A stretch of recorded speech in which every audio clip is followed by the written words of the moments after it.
retrouvons pour une nouvelle chronique Les Paroles de Jésus avec le pasteur Luc. Bonjour Luc. Bonjour Mehdi. Ça va? Ça va bien. C'est bien. Aujourd'hui, tu nous parles de quoi, Luc? Encore de la brebis égarée. Dans Toujours l'émission précédente, on Ouais. parlait de la brebis égarée telle que Jésus en parle dans l'évangile de Matthieu. Oui, Et maintenant, on va en parler dans l'évangile de Luc. d'accord. Différemment. C'est pas le même contexte. D'accord. Nous t'écoutons, Luc. Ou plutôt, c'est pas le même contexte et c'est pas le même but non plus. C'est-à-dire que bien sûr, il y a la question du salut, la brebis égarée qui est retrouvée, mais surtout, et dans les trois paraboles qui vont suivre, dans les trois émissions suivantes, la question c'est, est-ce que je me réjouis du salut de l'autre? Oui. C'est pas seulement la joie du salut et de sauver, mais est-ce que les autres peuvent se réjouir de ce que quelqu'un est sauvé? Et pourquoi Jésus doit insister sur ce point? Eh bien, tous les publicains et les gens de mauvaise vie s'approchaient de Jésus pour l'entendre. Et les pharisiens et les scribes murmuraient, disant, « Cet homme accueille des gens de mauvaise vie et mange avec eux. » Alors parfois on dit « qui se ressemble s'assemble ». Et c'est un peu le raisonnement des pharisiens. Puisque Jésus s'assemble avec les publicains et les gens de mauvaise vie, donc Jésus leur ressemble. Alors, Luc, j'ai une question pour ceux qui nous écoutent. Parce qu'il y en a qui ne savent peut-être pas, qu'est-ce qu'un publicain? Ah, un publicain, c'est une race spéciale. Alors, les publicains, ils avaient fait un choix. C'était gagner leur pain en facilitant la mainmise de l'occupant. Au moment où Jésus est venu, je le rappelle, Israël était sous occupation romaine, donc c'était une province de l'Empire romain, et l'autorité était détenue par les Romains. Et les publicains, pour vivre, collectaient les impôts au profit de l'occupant. Bon, par ailleurs, ils avaient une interprétation assez laxiste de la loi de Moïse. Donc ça, c'est les publicains. C'est pour ça qu'on les associait aux gens de mauvaise vie. Ce n'étaient pas forcément des gens qui faisaient des mauvais coups. Oui. Mais le simple fait qu'ils travaillent, entre guillemets, pour l'ennemi, l'occupant, Oui. c'était suffisant pour qu'on les considère comme étant non recommandables. D'accord. Et toujours sur ce sujet, Luc, qu'est-ce qu'un scribe? Alors, un scribe, c'est quelqu'un qui connaît la loi de Moïse et qui est capable de l'enseigner aux autres. Ça, c'est un scribe. Et un pharisien? Ah, ben voilà la troisième question, donc ça, on les aura tous vus comme ça. Donc, les pharisiens formaient un parti qui s'est constitué lors d'épisodes difficiles du peuple d'Israël, en particulier dans les 2 siècles qui ont précédé la venue de Jésus. Et ils avaient eu le courage de rester fidèles à la loi de Moïse, alors que la majorité du peuple adoptait la vision de l'occupant. Et les us et coutumes des occupants, les Grecs puis les Romains.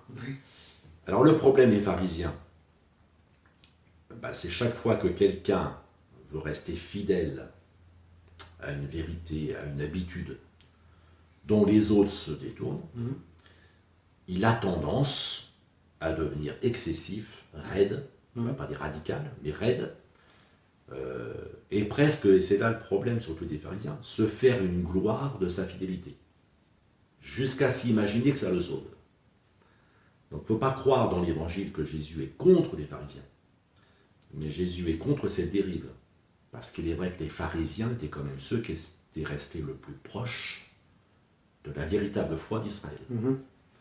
Mais leur raideur les conduisait, parfois à des déformations quand même de la loi, mais surtout à mépriser les autres.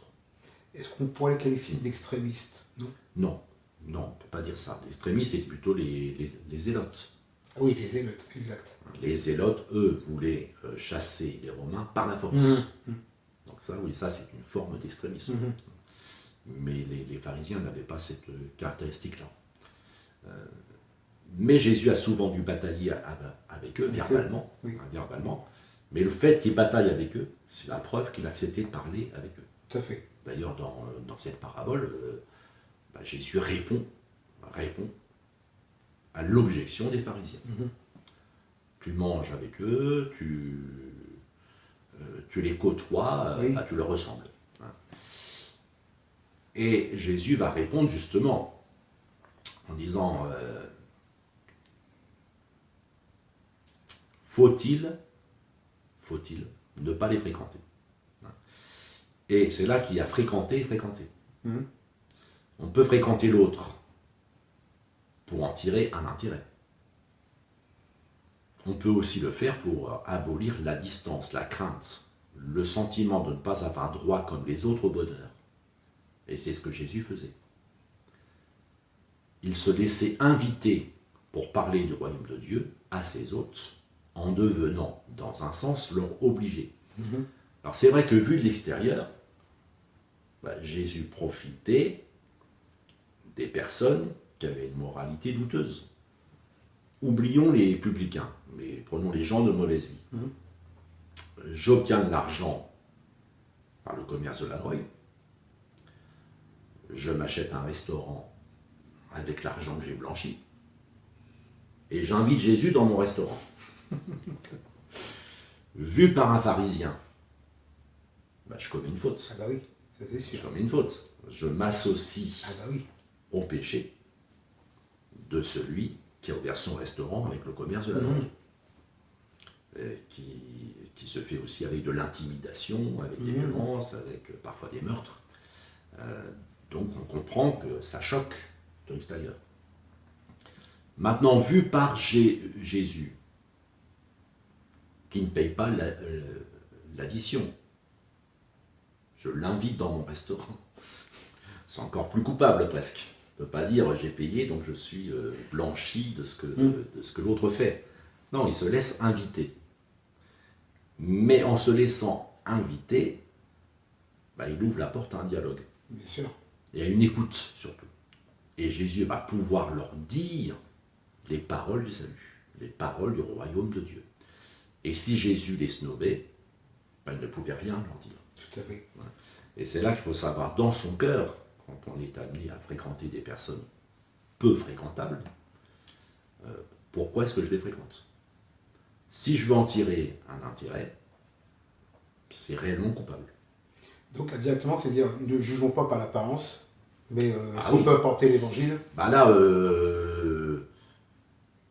c'est même pas la question de l'apparence, là, c'est que quelqu'un qui se comporte mal se comporte vraiment mal.